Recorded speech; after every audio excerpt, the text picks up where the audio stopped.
Bienvenidas chicas y chicos, este video es para explicarles, ¿no?, las dos tareas que están pendientes para este último progreso, no sin antes darles un apoyo teórico que les va a servir justamente para la realización de esta actividad, ¿sí? El primero son los estereotipos de género. Como sabemos, ¿no?, el género es la construcción social de lo que es femenino o masculino. A partir de eso se asignan ciertas actividades, tareas, roles, estándares y expectativas socialmente aceptados si eres hombre o mujer. La construcción de género empieza justamente desde que somos pequeños, cuando nuestros padres, ¿sí?, nos enseñan explícita o implícitamente lo que es adecuado para el género, para nuestro género.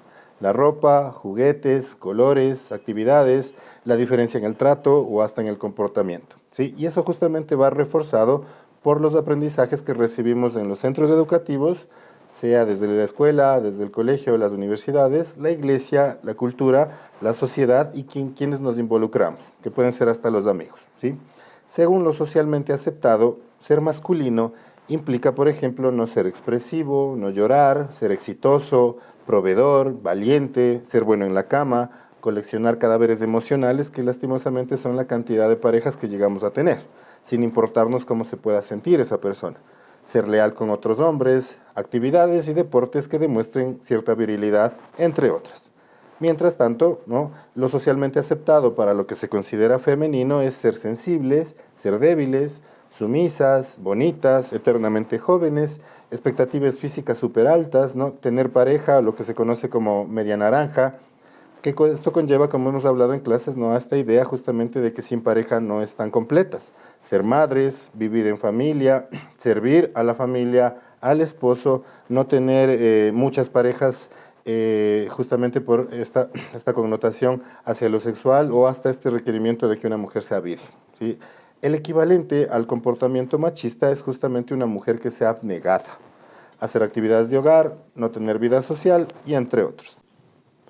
El primer paso para la deconstrucción, ¿no?, de todo lo que es el estereotipo de género es primero identificarlo, reconocer en primera persona que nos afecta y que podemos hacer daño a otros con este legado transgeneracional. Entonces, el romper con estos patrones ayudará a vivir con mayor plenitud nuestras emociones y mejorar la calidad de la vida de quienes nos rodean y de quienes vendrán, ¿sí?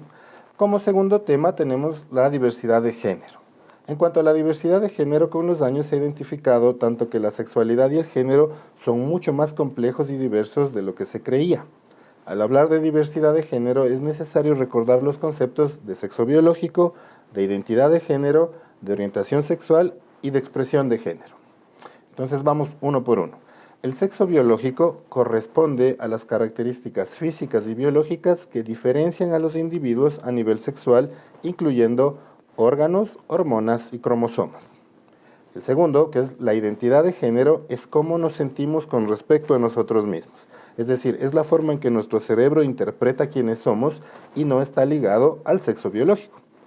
El tercero es la orientación sexual, que se refiere al tipo de persona con la que nos sentimos atraídos, sea física, emocional, espiritual o románticamente.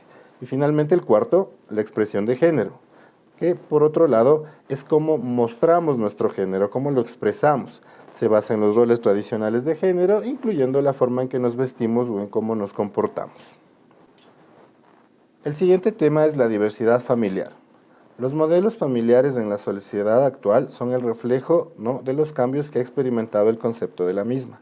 En los últimos años, la familia convencional o tradicional ha dado paso a la diversidad familiar, ¿no?, y ningún tipo de familia es mejor que otra. Lo más importante, y hay que tenerlo en cuenta, ¿no?, es que los padres o las figuras de apego promuevan un ambiente familiar y un estilo educativo adecuado para sus hijos, también tratando de tener un estilo de apego lo suficientemente funcional para el crecimiento de toda la familia, basado sobre todo en el respeto, la comprensión, el reconocimiento y el amor, ¿sí?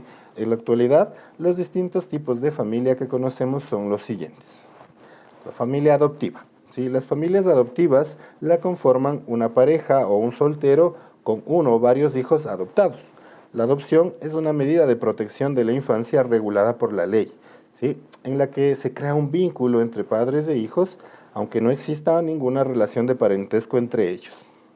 Luego tenemos las familias de acogida. La familia de acogida es, junto con la adoptiva, una medida de protección para el menor. Una pareja o un adulto soltero acoge en su vivienda a uno o varios niños hasta que sus padres biológicos puedan hacerse cargo de ellos o hasta que encuentren un hogar permanente. Familias reconstituidas. Este nuevo modelo de familia surge de la unión de dos adultos y sus respectivos hijos biológicos de relaciones anteriores. Un ejemplo justamente de familia reconstituida es aquella en la que una mujer con un hijo, ¿no?, convive con un hombre que no tiene hijos biológicos. Luego están las familias recurrentes a la reproducción asistida y familias múltiples.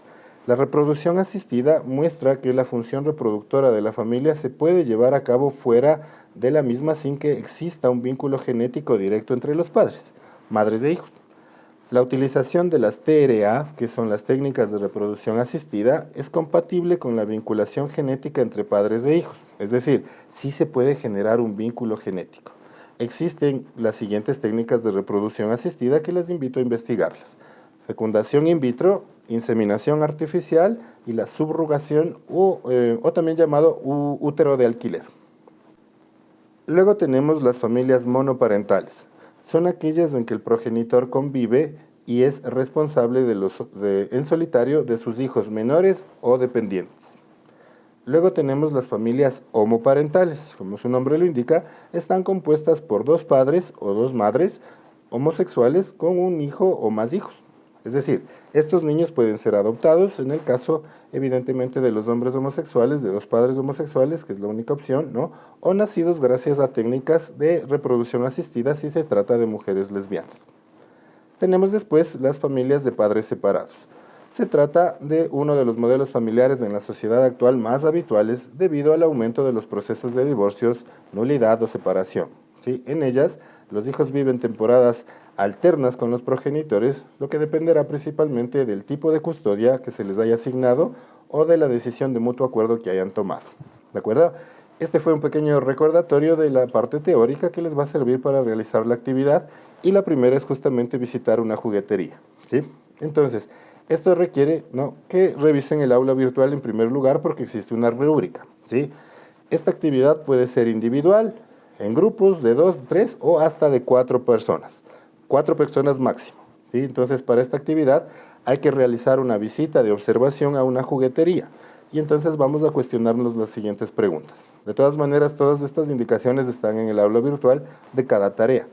La primera es cómo están organizados los juguetes, ¿sí? Justamente con esto quiero que vean los estereotipos de géneros que puede existir a través de este tipo de mercancía, ¿no? Partiendo también de la organización de los juguetes, qué roles se les asigna a los hombres, qué roles se les asigna a las mujeres. Es decir, justamente vayan viendo las diferencias, qué tipo de juguetes tienen los niños y qué tipo de juguetes tienen las niñas, ¿no? Colores, formas, tamaño, y todo lo que se pueda observar en la juguetería, quiero saber si refuerza o elimina estas desigualdades sociales. Como hemos visto, prejuicios, estereotipos, exclusión social, ¿no? Acuérdense de tener una mirada interseccional en este tema. Como les había mencionado, la interseccionalidad es tomar en cuenta todas las variables o circunstancias que puedan atravesar a una persona y que influyen justamente en algún tipo de desigualdad. Luego tenemos finalmente la tarea de estereotipos de género y familia, ¿sí? Esta tarea como tal es una infografía, ¿sí? Entonces, luego de revisar de nuevo los conceptos sobre estereotipos de género y de diversidad familiar, se realizará asimismo un trabajo grupal que también puede ser de hasta máximo 4 personas, ¿sí? Entonces, cada grupo necesita que consulte un cuento de los 60, 70, 80 o un cuento actual, ¿de acuerdo? Y entonces deben identificar al menos 5 estereotipos de género y de diversidad familiar, ¿sí? Es decir, 5 en total. Sean estereotipos de género y de diversidad familiar, basta que sean 5. Y entonces se va a tomar en cuenta en la infografía que existe el nombre del cuento, el año del cuento, ¿no?, la edad para quienes está dirigido este cuento y pues obviamente los 5 estereotipos que les mencioné anteriormente, ¿sí? Estas dos tareas, chicos, implica que socialicen y expliquen, ¿no?, con las actividades correspondientes la relación con las unidades, los temas y el resultado de aprendizaje que hemos tenido en este semestre, ¿de acuerdo? Vuelvo y repito, estas dos actividades están detalladas en el aula virtual, ¿de acuerdo? Entonces, en cuanto a La tarea de la juguetería tiene una rúbrica, es decir, ustedes tienen que hacer un informe, y en cuanto a estereotipos de género y familia, es una infografía. ¿Bien? Cualquier cosa estoy a su disposición, me escriben a través de Teams.